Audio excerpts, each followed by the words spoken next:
What's up, my YouTubers? Welcome back to India's Kitchen. Today we are gonna make some bomb Doro. It's Ethiopian food. I think I'm pronouncing it right. Doro. But anywho, so we have chicken in here. I decided to get chicken thighs. I skinned them. We need eggs that we are gonna boil separately. You need olive oil, and I would say we're going to use, this is a fresh one, we're going to use maybe a quarter of it. You need onions, depends on how much you are making. I have one more. I'm going to use actually 5. I like to mix the purple and the yellow. It gives bomb flavor. You're going to need berberk.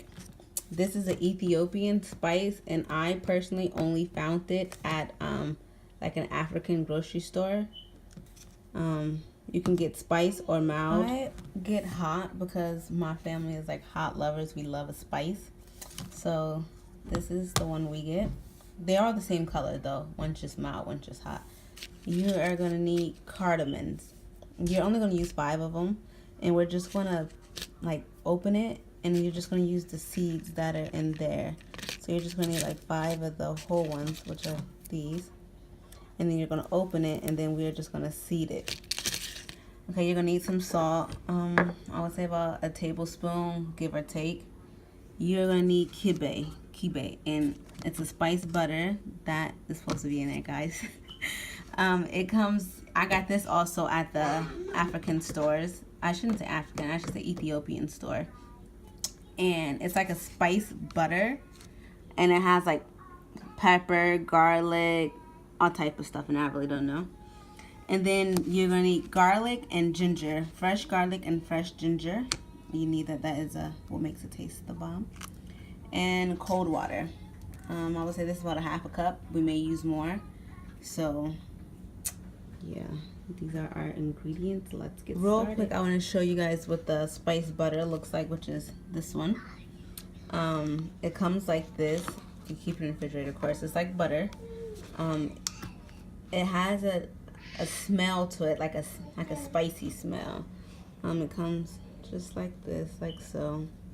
And again, you can get it at the Ethiopian grocery stores. Okay, so I cut up all my onions. Well, I put them in a food processor.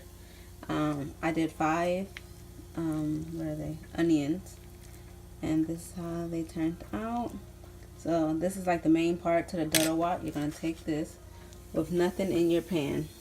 Yes, this is a crusty pan, guys, but it's like my favorite pan for Doro. You take that and you use all of it in there. And now what we're going to do is we're going to drain all the excess water that comes out the onions until it's like completely dry. And this process can take, I want to say, about 20 minutes, and you want to stir it every 3 minutes, literally. Stir it every 3 minutes and put the lid on it. Come back, stir it every 3 minutes, put the lid on it, and so on. So it's been about, I want to say 10 minutes, and you can start to see that the onions are changing and getting dry, but still need a little bit more time. I'm going to put the lid back on, and we are going to give it another 10 minutes.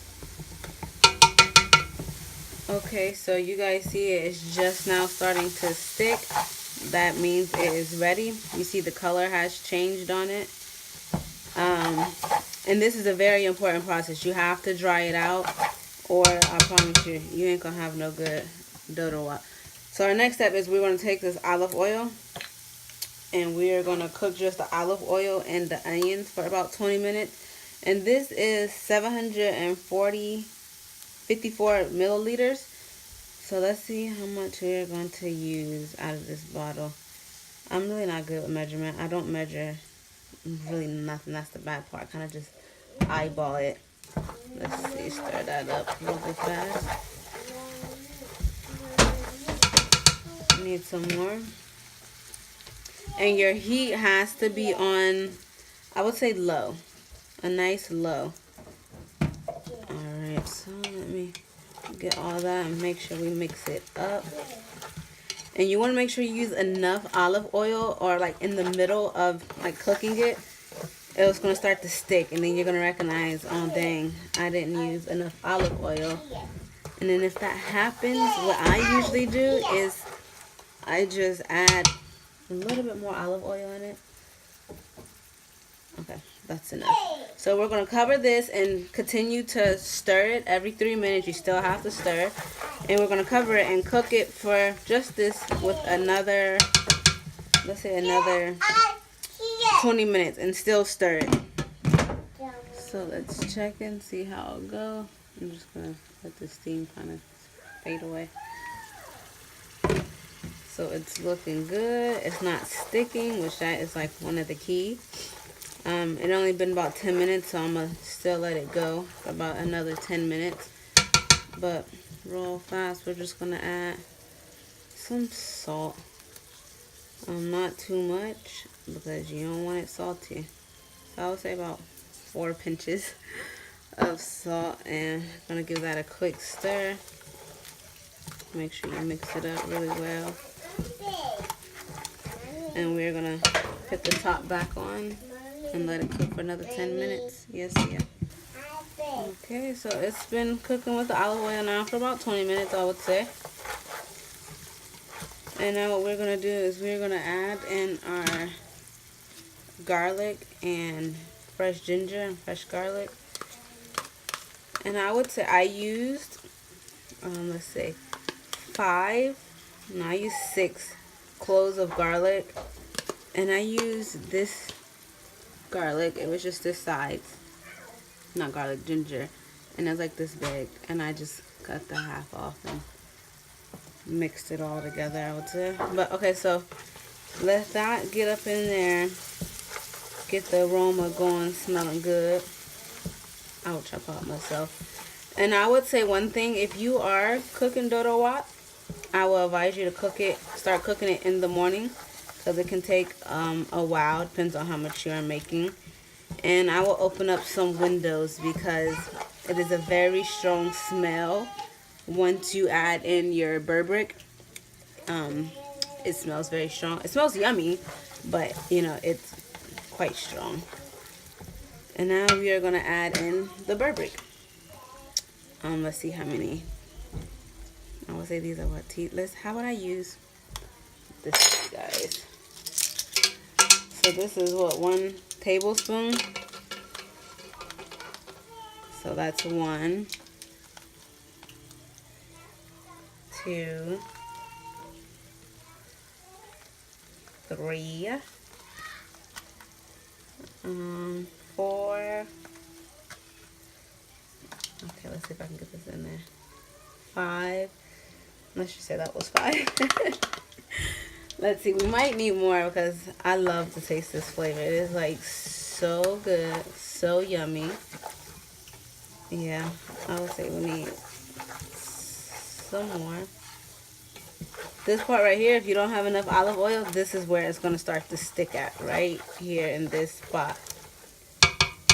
Let's add some more of that berberk, because the berberk is like the main part. I usually just keep mine in a jar like this. So what was we at, 5? Let's say 6. I would say 7. I always choose 7. 6, 7. Okay, maybe 8, because I just like the flavor. Okay, 8. No more. That's it. I promise, guys. So we're gonna give that a nice stir up and let that cook down for about 5 to 10 minutes. Oh yeah, there we go. It's good, looking good now.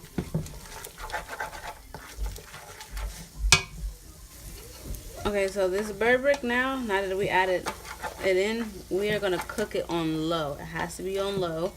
And we are going to cook it for an hour.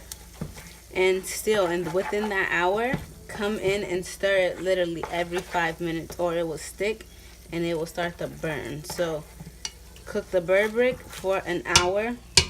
Remember, stir.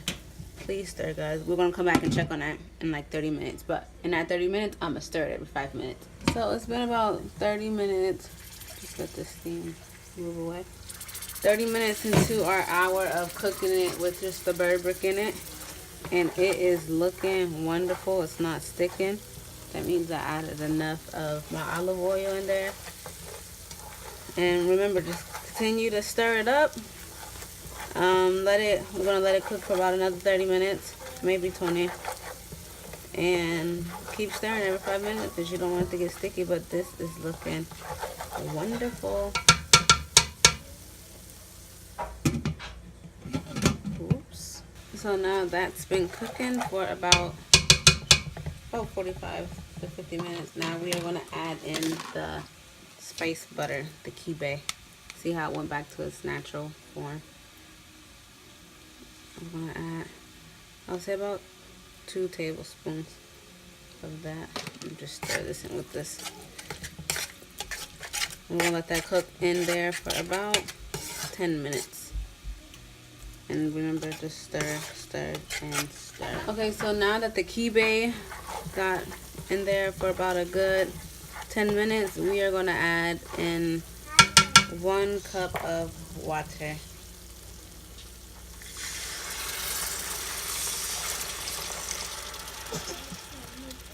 And stir that in, and now we're gonna let that cook up for about another 15 to 20 minutes, and then still remember to stir every 5 minutes. Now after that water was in there, we added that cup of water and let that sit down for 10 minutes. It's looking good. It's looking good. Y'all see that? I promise y'all, I can't wait to eat this.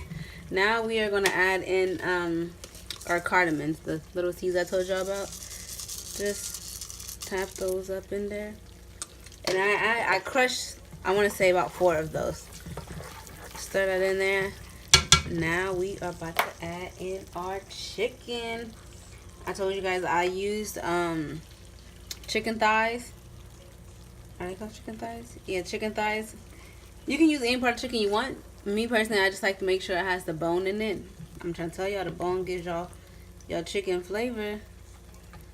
So yeah, add the bone in there. Only thing chicken I wouldn't use is chicken wings, like the wings. I don't think that, I don't know, I don't think that will turn out really yummy. So we're just gonna mix that all up in there, and we are gonna cover, and remember, we still gotta stir, and we're gonna let this cook now for about another hour because we gotta cook the chicken. And while this is cooking, you want to boil your eggs that we had earlier. Boil those, because once the chicken is done, we are gonna add the eggs. We're gonna peel it and add the eggs up in there. So cover, still your thing is on low, medium low, and cover and still stir every 5 minutes. So the chicken been cooking now for about 20 minutes, and it's looking perfect. Still not sticking. And again, I just made a little batch because I only want some for today and tomorrow. My family ain't that big. Usually I make a big pot if like my in-laws are coming over or something. But still, the chicken's not done cooking. Still want to cook that on up. So put the top on it. Still stir every 5-10 minutes. I was actually saying 5. Don't do it 10 minutes. You'll mess around and burn. So yep, stir it up. Let it keep going. We still got like another 45 minutes. And we are almost done, guys. And so it's been about another 30 minutes. I told you guys this is like a long process. Like it literally takes what we've been cooking. Now I started cooking like at 10 o'clock and it's literally 2:30. But anywho, so the chicken is still going to give me like 30 minutes now. We are going to put some eggs in there, the boiled eggs. And what I love to do is I slice it, not all the way through, but just put some little slits in it where the flavor can go in there. You know, the sauces and the juices, you know, get that going good. It's going to change its color and just, you know, because Ethiopian food, I love it. I love me some Ethiopian food. I'm still actually trying to learn how to make this other thing that I seen at the Ethiopian restaurant. I don't know the name of it, but it really looks the bomb. But anyway, so we're going to coat that, let them eggs get some juices on it. and give it about another, let's say 15 minutes, and then we are done. We're gonna plate it and we're gonna see how yummy it is. I personally can't wait to eat it. So cover that, give that about another 15 minutes, and we should be done. So we are finished with our Doro wat. Here it go right here. Our chicken and our eggs. And this is how I plated it. You eat it with angetta, some cream of corn, some spinach, just some plain lettuce and tomatoes and feta cheese. I hope you guys liked the video. Like, share, and subscribe. Stay tuned for more videos.